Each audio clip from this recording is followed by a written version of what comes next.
course, those seasons, Jim Mora's latter stages, and Mike Ditka as the head coach prior to Jim Haslett, who never had back-to-back losing seasons, and Sean Payton, of course, with the Saints now. Ken Trahan, sportsNOLAtv continuing. And by the way, just a quick note on LSU as we get into the Saints.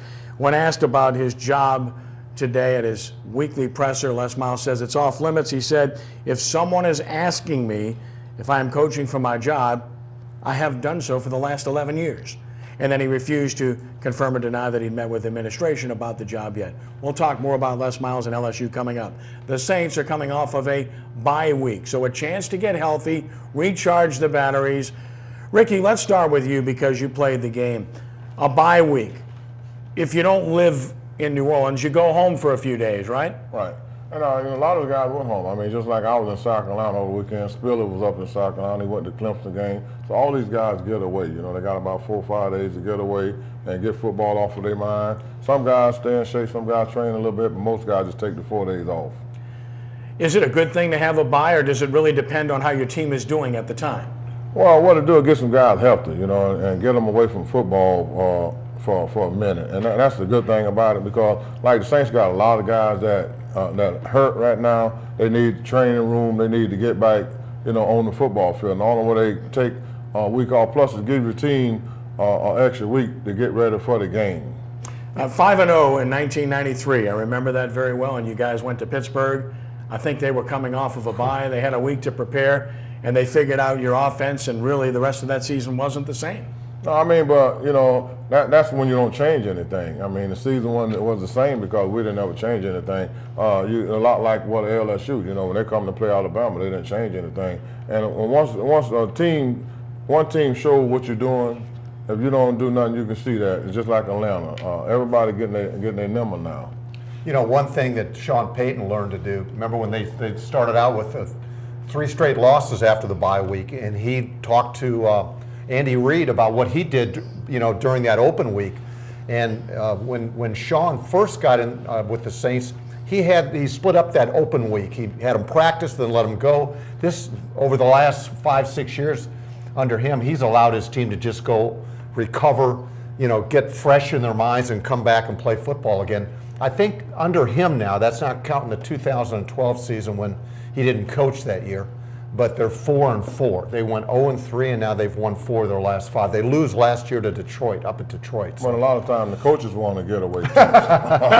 Well, hopefully they're working some too, though. But you're right. You're right. You got a coach want him 4 or 5 days off. Everybody get the hell out of here. You know, the thing about the '93 season that I really remember, they should have changed players after that 5-0 start. Because Kenny, you were right. They went. I think they finished 8-8 that year. They sure did. Yeah. You know, they went in the tank. Right. Well, as we arrive at the bye week, 4-6 are the New Orleans Saints, and the numbers perhaps tell a story when it comes to arriving at 4-6. Let's take a look. The Saints are 3rd in offense in yards per game, 17th in rushing yards per game, 2nd in passing yards, and very solid, 8th in points per game. But then you look at the flip side on the defensive side, and these are just horrendous numbers. Last, 3rd to last, 2nd to last, and last. So this just tells a story in terms of how bad they've been. Sometimes the numbers can be deceiving.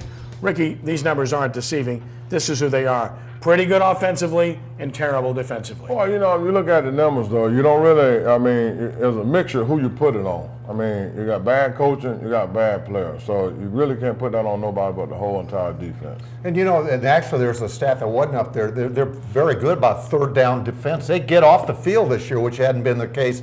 But, you know, Rob Ryan said some things that were absolutely correct. One is that they are the 33rd ranked defense, and there's only 32 teams in the league. And the way that they have played, particularly the last few weeks under his direction, they were abysmal. Well, a lot of those guys got to grow up, though. You know, you got a lot of young guys over there, and I take my hat off to them. I see those guys fighting out on the field, so I know there's a future for those guys. But right now, I mean, you know, they're just young.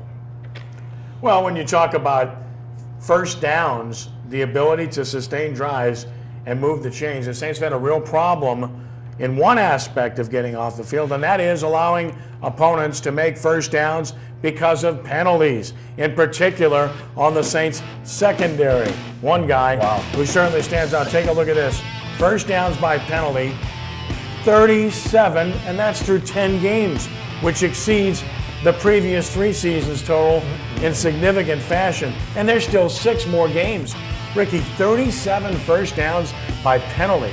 That's an extraordinary number. But what happened, I see the guys don't want to get beat, so they rather just hold right off the bat than get beat. But they don't understand that give a team 3 more downs, and that's what I see. But then, look at some of these teams right here they got to face again. Those young quarterbacks getting a lot better, and you can see teams improving. And that's what you're looking for the defense now. I mean, Rob gone, so now Dennis Allen come in. Now you want to see what kind of improvement that the defense do. So I think everybody waiting on that. Well, for sure, what you hope to see with the break and with the change at the top of the defense is that better effort. Okay, guys, not as many blown assignments and coverages, and getting players in and off the field on time. I mean, those are the fundamental things that were clearly absent under Rob Ryan's direction, and those are the things you start cleaning those things up, you're going to get improvements. Well, he was trying to play a defense that he didn't have the talent for. Right. That was the first thing that you can see. And Saints always tried to play something since Ryan came. They didn't have the talent for what he was trying to call. Under the direction of Sean Payton, said clean it up, simplify things. Right, okay? that's all you had to do. Like his dad had played the 46 defense, but he had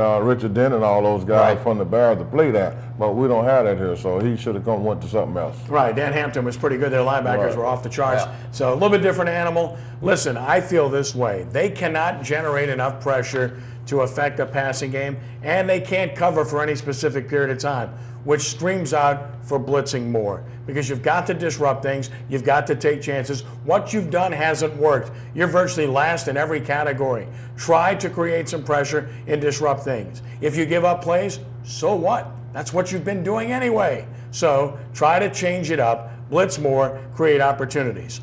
While the defense has been a problem, the offense has performed pretty well on balance. In particular, veteran quarterback Drew Brees, a punching bag for some before the season started because of his age and the money he was making.